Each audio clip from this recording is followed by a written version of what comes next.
मैंने एक वीडियो बनाया था कि पिता की प्रॉपर्टी में बेटी का हक होता है। जितना भाइयों का होता है, उसी तरह बहन का होता है। ये मैं नहीं कह रही हूँ, ये कानून कह रहा है कि पिता की प्रॉपर्टी में बेटी का हक बेटे जैसा ही होता है और उसे कोई भी नहीं छीन सकता है। इवन उनके पिता भी इस हक को नहीं ख़त्म कर सकते हैं। ये हक हमेशा बना रहता है, पिता के जिंदा भी रहता है और पिता की डेथ के बाद भी रहता है। लेकिन कुछ भाइयों को मैंने यही बोला था कि भाई बोलते हैं अगर बहन ले लेती है तो ये लालची है ना? ये हमारा हक खा गई, ऐसा मैंने बोला था। ऐसा मैंने इसलिए बोला था कि मैंने कुछ लोगों को ऐसा एकाध लोगों को, एक जन को नहीं, 1-2 लोगों को ऐसा सुना अलग-अलग जगह पर कि बहनों ने ये कहा कि भाई ऐसा बोलते हैं, क्योंकि अब ये चीज़ होने लगी है कि बहनें प्रॉपर्टी में अपना हक लेने लगी हैं। अब वो बर्दाश्त नहीं हो रहा। अच्छा, एक भाई साहब इतना कमेंट्स किए, इतना ज़्यादा उन्होंने कमेंट किया वीडियो में आकर के, मुझे लगा कि वीडियो के अंदर उनका बस चलता तो आकर के मुझसे सवाल जवाब करते। तो भाई साहब, ये हक मैं नहीं दे रही हूँ, कानून बेटियों को दे रहा है। और आपके लिए एक फ़ायदे की बात बता दूँ, अगर आपको कानून की जानकारी नहीं है तो ये बता दूँ मैं कि आप अपनी प्रॉपर्टी को तब तक सेल नहीं कर सकते हैं अगर उसमें बहन का हक है, बगैर उसके सिग्नेचर के। अगर आपने कर दिया और बहन ने ऑब्जेक्शन ले लिया तो बिकने के बाद आपको उतने पैसे उसे देने पड़ेंगे।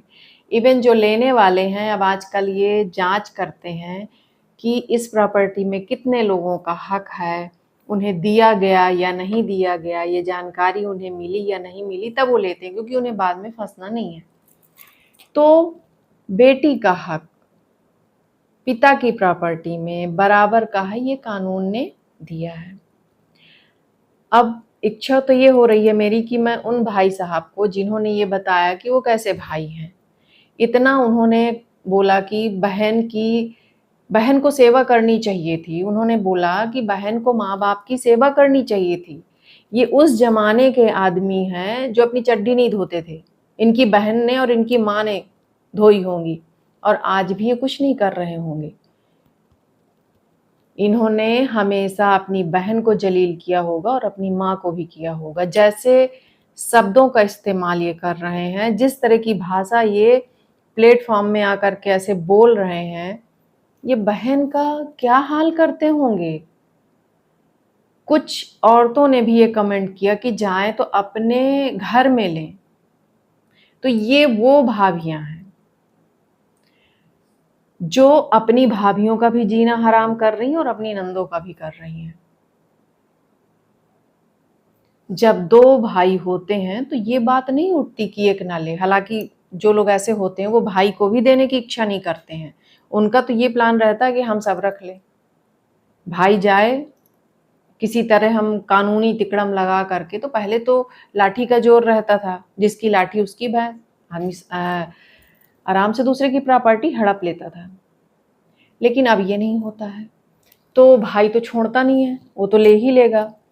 अब कहाँ पर हम लाठी का जोर लगा सकते हैं? अपनी बहन के ऊपर लगा सकते हैं। बहन ज़्यादातर प्रॉपर्टी का हक लेने नहीं आती है अगर उसके भाई से उसका व्यवहार अच्छा है। भाइयों ने प्रेम बना करके रखा है, यहाँ पर बहन की गलती नहीं है।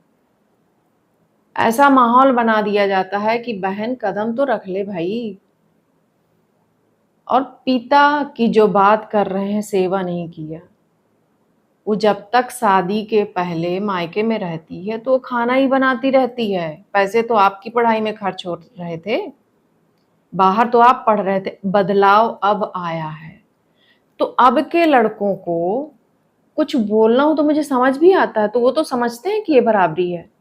ये जो पहले वाले इतना गला फाड़-फाड़ करके बोल रहे हैं कि सेवा नहीं किया, आप चली आई लेने, उसे एक एप्लीकेशन लगानी है बस कि मेरा हक मुझे नहीं मिला है। ये आपकी बोलती बंद हो जाएगी उसी समय। किसी का हक जबरिया नहीं छीना जा सकता। तो ये जो तिलमिलाने वाले भाई साहब हैं, है ना? प्रॉपर्टी में बहन को हक नहीं मिलेगा, कैसे ले लेगी। शुक्र करिए कि आपकी बहन सीधी सादी है इसका मतलब। और अगर तेज है और उसने ये सब सुन लिया होगा, पढ़ लिया होगा कि आप कितना अच्छा उसके बारे में ख्याल और विचार रख रहे हैं, तो आपको बता देगी कि उसका हक है या नहीं, वो ले सकती है आपके बगैर दिए या नहीं। ठीक है, ये लड़ाई का विषय नहीं है। देखिए, ये प्रेम का विषय है। भाई बहन में प्रेम होना चाहिए, जैसे भाई भाई में। तो बस भाई भाई में भी कहाँ रहता है, प्रॉपर्टी का जिस दिन बंटवारा होता है तो ना भाई में प्रेम रहता ना बहन में रहेगा। कौन सी नई बात हो गई है। दहेज दे दिया, क्या दे दिया, एक साड़ी दी नहीं होती बहन को, दहेज दे दिया। मजबूरन शादी करना था तो कुछ दे दिया होगा, तो दूसरों को भी आदमी गिफ्ट दे करके आ जाता है। दहेज तो चलता ही नहीं है अब। तो कितना पहले दिया जाता था, क्या दिया जाता था, जो सबसे बचा कुचा होता था वो लड़कियों को मिलता था। तो बड़ा अफसोस होता है, इस बारे में कितनी बात करूं मैं। पर भाई साहब, आपका जो इतना गुस्सा है ये तो मुझे जायज़ नहीं लगा। चलिए ठीक है, आपको भी रक्षाबंधन नज़दीक आ रहा है, तो रक्षाबंधन की बधाई सभी बहनों को और भाइयों को। और मैं यही उम्मीद करूंगी कि भाई बहनों में हमेशा प्रेम बना रहे। आज का वीडियो शेयर कर दीजिए ताकि और भी भाई बहन देख पाएँ। मेरा पूरा वीडियो देखने के लिए, मेरे साथ हर बार की तरह जुड़े रहने के लिए आप लोगों को ढेर ढेर ढेर सारा धन्यवाद। कमेंट्स करके ज़रूर बताइए आप कहाँ से देख रहे हैं, और भाई बहन भी कमेंट्स कर सकते हैं मेरे। और फिर मिलेंगे नेक्स्ट वीडियो में, तब तक के लिए बाय बाय।